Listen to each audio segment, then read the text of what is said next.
மத்திய இணையமைச்சர் எல் முருகன் முன்னிலையில் பாஜகவினர் வாக்குவாதத்தில் ஈடுபட்டதால் பரபரப்பு நிலவுகிறது.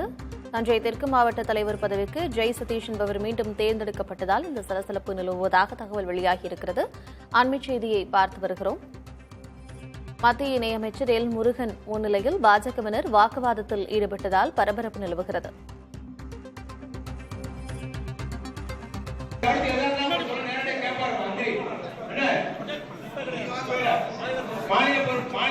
தலைமையை அறிவிச்சு பாராட்டு முடிஞ்சபடி பேசிக்கலாம், நாளைக்கு பேசிக்கலாம்.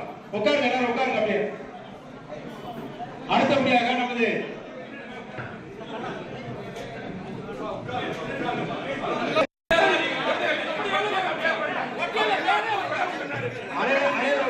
இணைந்திருக்கிறார் செய்தியாளர் காதர் ஹுசேன். பாஜகவினர் வாக்குவாதத்தில் ஈடுபட்டிருக்கக்கூடிய அந்த காட்சியை நம்மால் பார்க்க முடிகிறது.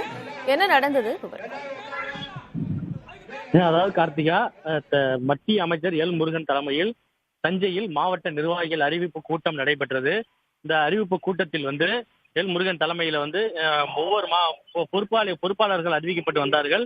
அதன் ஒரு பகுதியாக தஞ்சை தெற்கு மாவட்ட ஏற்கனவே தலைவராக இருக்கக்கூடிய ஜெய் சதீஷ் என்பவரை அறிவிக்கப்பட்டது. அறிவிக்கப்பட்டவுடன் எதிர்த்தரப்பினர் தேர்தல் முறையாக நடக்கவில்லை என கூறி வாக்குவாதத்தில் ஈடுபட்டனர். வாக்குவாதத்தில் ஒருமித்த கருத்தாக தேர்வு செய்யப்பட்டதாக தான் அறிவிக்கப்பட்டது. இதற்கு எதிர்ப்பு தெரிவித்து தொடர்ந்து வாக்குவாதத்தில் ஈடுபட்டனர். வாக்குவாதத்தில் ஈடுபட்டதால் அங்கு சிறிது நேரம் சலசலப்பு ஏற்பட்டது. சலசலப்பு ஏற்பட்டதை அடுத்து கழக நிர்வாகிகள் அமைதியாக இருக்க கோரியதை அடுத்து மீண்டும் தொடர்ந்து இந்த அறிவிப்புக்கு பிறகு தொடர்ந்து அமர்ந்து பேசலாம், உடனடியாக அமைதியாக இருங்கள் என கூறியதை அடுத்து மீண்டும் அமைதியானார்கள். சுமார் ஒரு 5 நிமிடம் வரைக்கும் இந்த சலசலப்பு ஏற்பட்டது. இதனால் இந்த பகுதியில் சுமார் அந்த மண்டபத்தில் ஒரு பதட்டமாக காணப்பட்டது.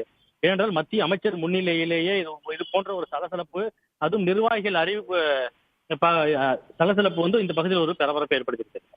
விவரங்களை வழங்கியமைக்கு நன்றி காதர் ஹுசேன்.